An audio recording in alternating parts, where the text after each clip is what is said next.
महाभारत प्राचीन भारत के दो सबसे बड़े संस्कृत महाकाव्यों में से एक है। ये युद्ध, धर्म, प्रेम, विश्वासघात और नैयति की एक विशाल और जटिल कहानी है।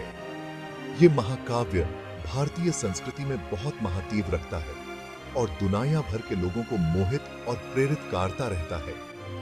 महाभारत सिर्फ एक कहानी नहीं है, यह एक ऐसा दर्पण है जो मानव स्वभाव की जटिलताओं और अच्छाई और बुराई के बीच के शाश्वत संघर्ष को दर्शाता है।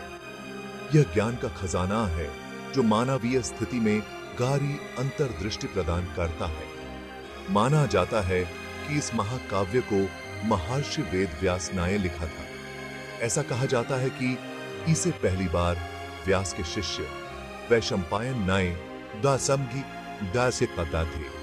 राजा जनमेजय के दरबार में सुनाया था। महाभारत धर्म, कर्म और मोक्ष के विषयों की पड़ताल करता है।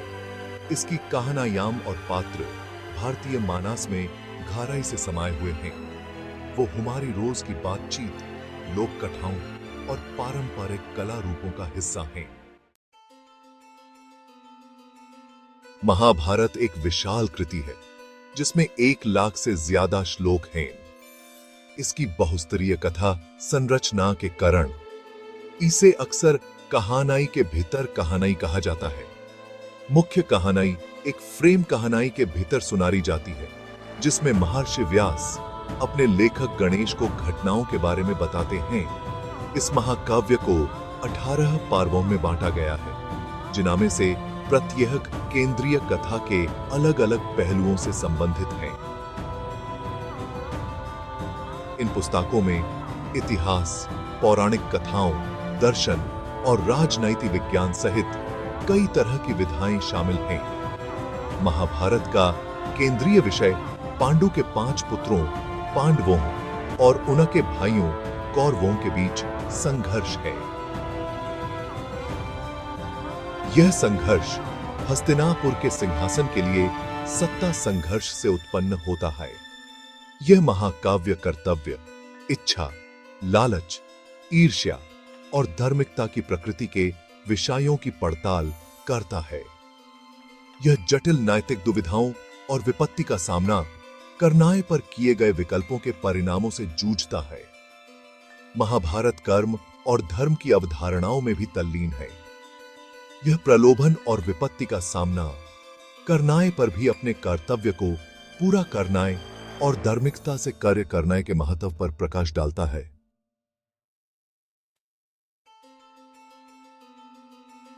प्रकाश के भाथव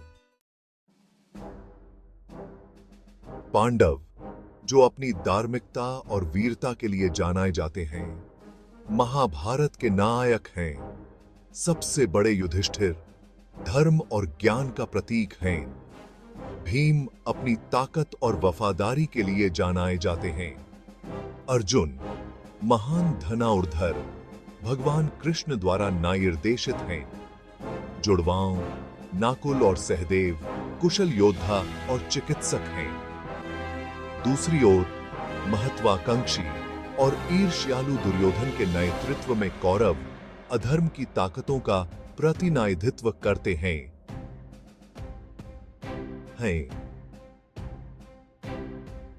पांडवों के प्रति दुर्योधन की ईर्ष्या और घृणा ने उन्हें खत्म करने और सिंहासन हड़पने के लिए कई साजिशें रची।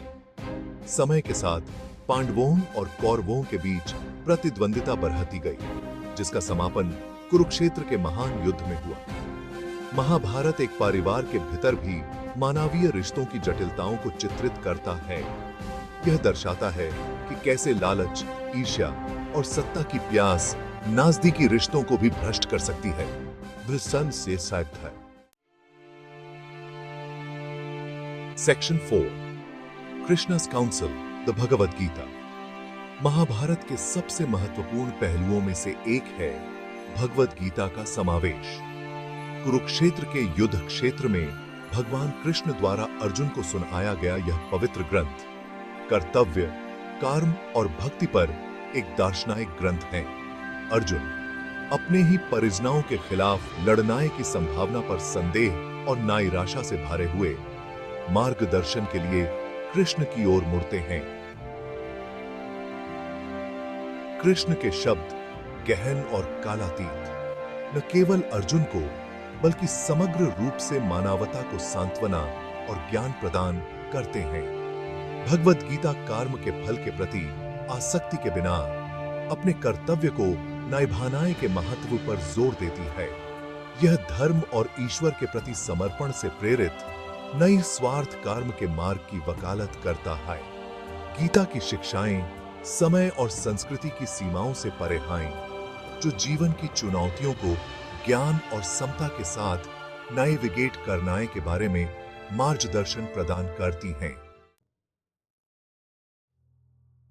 Section 5 the Kurukshetra war, a clash of dharma. Kurukshetra युद्ध पांडवों और कौरवों के बीच संघर्ष की परिणति महाभारत की एक केंद्रीय घटना है। 18 दिनों तक चलने वाला यह युद्ध केवल एक भौतिक युद्ध नहीं है, बल्कि अच्छाई और बुराई के बीच शाश्वत संघर्ष का एक लाक्षणिक प्रतिनिधित्व है। धार्मिकता और न्याय के लिए लड़ने वाले पांडवों को कौरवों के नेतृत्व में एक दुर्जय सेना का सामना करना पड़ता है।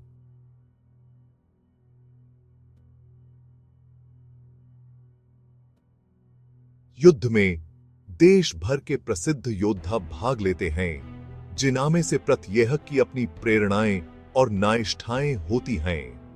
दोनों ओर अनगिनत लोगों की जान जाने के साथ यह युद्ध भयंकर और विनाशकारी है। महाभारत युद्ध की भयावहता और मानवता पर उसके प्रभाव का विशद वर्णन करता है। भारी नुकसान और पीड़ा के बावजूद पांडव विजयी होते हैं, धर्म को कायम रखते हैं, ये की यह है और राज्य में व्यवस्था बहाल करते हैं। उसे कुंभी दिन में भी जम्बुआ में व्यवस्था बहाल। Section 6 lessons from the battlefield, dharma and karma. Mahabharata भारतीय दर्शन में दो मूलभूत अवधारणाओं धर्म और कर्म की गहन पड़ताल है। धर्म, जिसे अक्सर धार्मिकता या कर्तव्य के रूप में अनुवादित किया जाता है, एक सदाचारी जीवन जीने के लिए मार्गदर्शक सिद्धांत है। महाकाव्य विपत्ति और प्रलोभन का सामना करने पर भी किसी के धर्म का पालन करने के महत्व पर प्रकाश डालता है। दूसरी ओर कर्म का तात्पर्य कर्म और उसके परिणामों से है। महाभारत इस बात पर जोर देता है कि हर कर्म का, चाहे वह अच्छा हो या बुरा, परिणाम होता है। महाकाव्य के पात्रों को अपनी पसंद के सकारात्मक और नकारात्मक दोनों तरह के परिणामों का सामना करना पड़ता है। महाकाव्य हमें सिखाता है कि हम अपने कार्यों और अपने आसपास की दुनिया पर उनके प्रभाव के लिए जिम्मेदार हैं।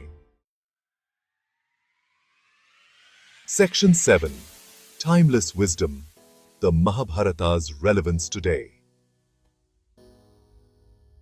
महाभारत एक प्राचीन महाकाव्य होने के बावजूद आधुनिक दुनिया में बहुत प्रासंगिक है। इसका कालातीत ज्ञान और सार्वभौमिक विषय संस्कृतियों और पीढ़ियों के लोगों के साथ प्रतिध्वनित होते रहते हैं। मानव स्वभाव की खोज, रिश्तों की जटिलताओं और अच्छाई और बुराई के बीच संघर्ष आज भी उतने ही प्रासंगिक हैं जितना ये सदियों पहले थे।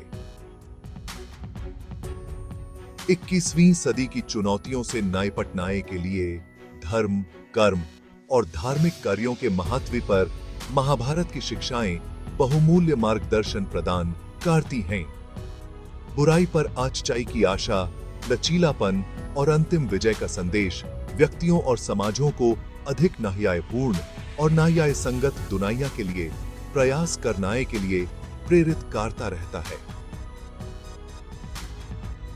महाभारत सिर्फ एक कहानी नहीं है, यह एक ऐसा दर्पण है जो मानव स्वभाव की जटिलताओं और अच्छाई और बुराई के बीच के शाश्वत संघर्ष को दर्शाता है।